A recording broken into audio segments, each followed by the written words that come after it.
মুসলমান, হিন্দু, খ্রিস্টান, বৌদ্ধ, বিশ্বাসী অবিশ্বাসী উপজাতি, এখানে নাকি আওয়ামী লীগ বলেছে সংখ্যালঘু। তারেক রহমান বলেছেন বাংলাদেশে কোনো সংখ্যালঘু নাই, মুসলমান, হিন্দু, বৌদ্ধ, খ্রিস্টান, উপজাতি, বিশ্বাসী অবিশ্বাসী সবাই বাংলাদেশী।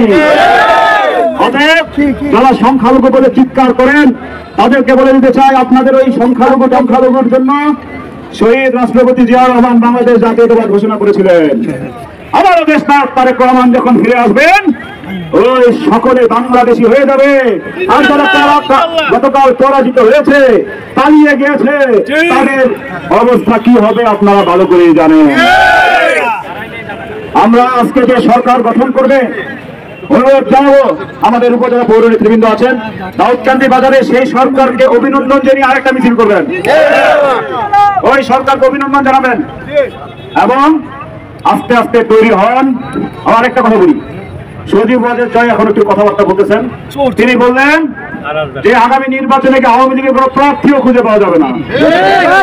আমরা জানি কি আওয়ামী লীগের নেতা কর্মীরা এনটিভিতে আসছে, আওয়ামী লীগের নেতা কর্মীরা হতাশ। আরে তারা মনে করছিল যার যাই হোক শেখ হাসিনা দেশে থাকবে, শেখ হাসিনা ভাগার পরে সব আওয়ামী লীগের নেতারা বলে বেহুশ হয়ে গেছে। তো যাই হোক, সময় এখন পরিবর্তন হয়েছে। আমরা এই সন্ত্রাস নৈরাজ্যের জবাব দিব ইনশাআল্লাহ।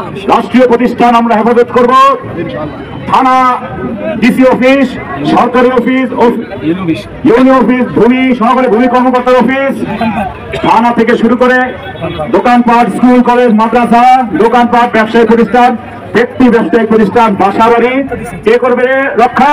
বিএনপি। তাই কালকে রাত্রেবেলা শেখ হাসিনার চামচারা যা করছে শেষ।